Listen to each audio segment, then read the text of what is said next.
Hello, it's Mike from Dimensional Walking, and today we're going to talk about a historian, and this historian's name is Robert Charroux.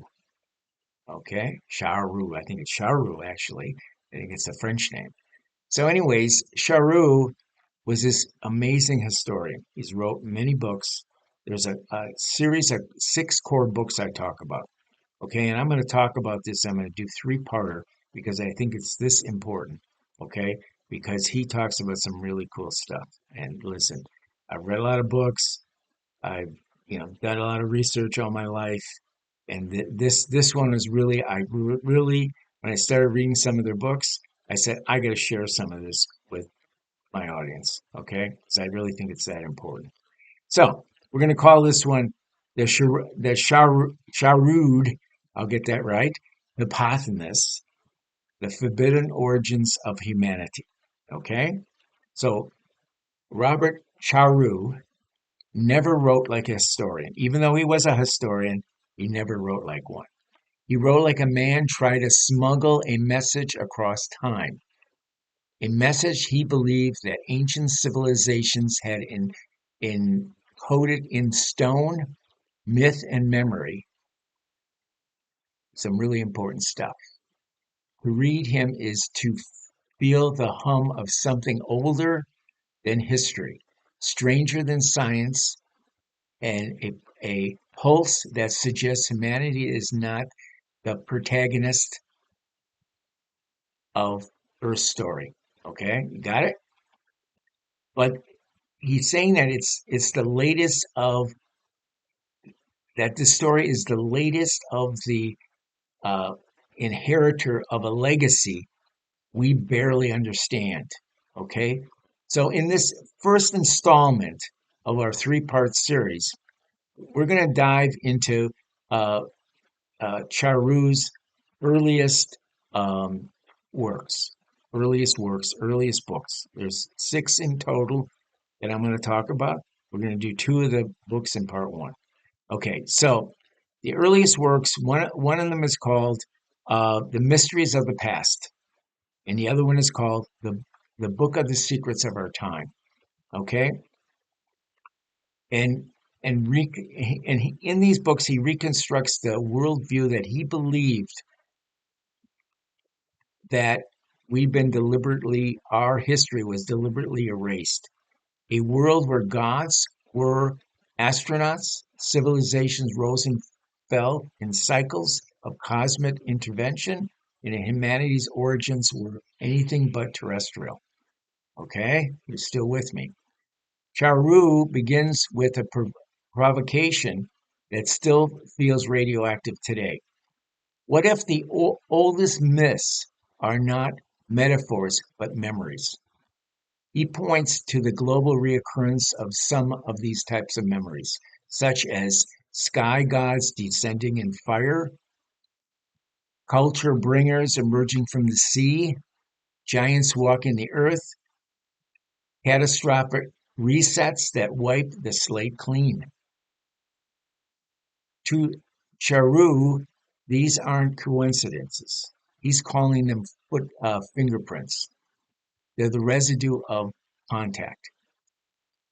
In his book, The Mysteries of the Past, he argues that humanity's early leaps, such as agriculture, astronomy, metallurgy, happened too quickly, too synchronistically, and too globally to be a product of isolated development. Instead, he proposes a parent civilization, a prehistoric superculture that either originated off planet or was uplifted by visitors that or did have an origin off planet. This civilization, he claims, seeded knowledge across the planet before being destroyed in a cataclysm, something like the flood, the fall of, say, Atlantis. I think the Norwegian myth Ragnarok, that was another example. And Charu Charu genius isn't in the claim itself, Others before him have whispered similar ideas, but in the way he stitches together archaeology, mythology, and anonymous artifacts into a single coherent narrative. He treats ancient texts like field reports. He treats ruins like crash sites, like UFO crash sites or any other type of crash site. He treats mythic beings like historical figures whose biographies have been distorted by time.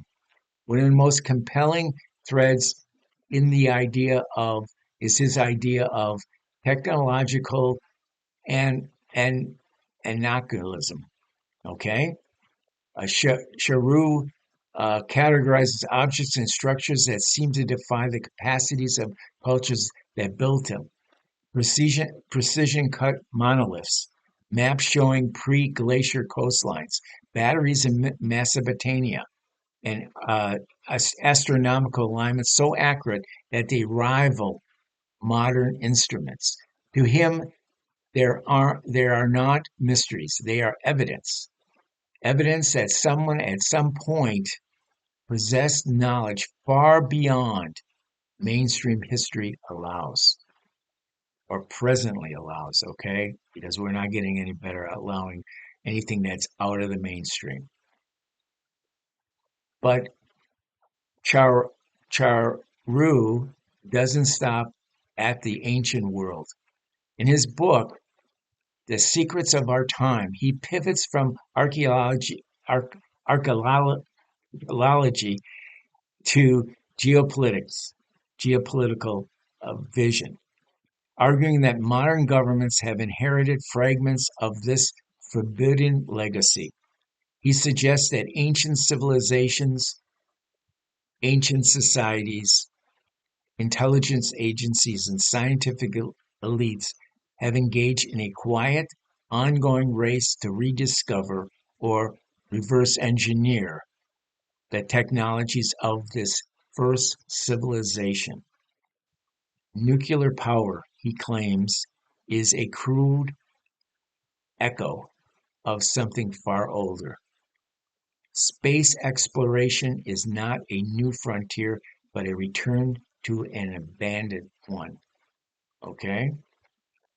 What Charu is compelling is that he frames humanity not as species climbing upward, but as one's rediscovering or recovering from amnesia. They are, in his view, a post apocalyptic civilization, survivors of a forbidden golden age, living among the ruins of our ancestors' accomplishments. Because remembering would destabilize everything: religion, politics, identity, and power. Okay? So that was the thing. That's this amnesia comment.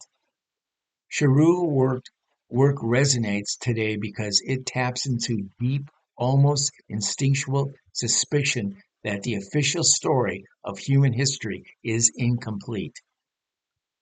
It's not necessarily that it's wrong, just edited, sanitized, simplified. He invites us to imagine a world where the past is not a straight line, but a spiral, where civilizations rise and fall in cycles, each inheriting fragments from the last civilization. And he suggests that we may be approaching another turning point, a moment when truth, long buried, begins to surface again.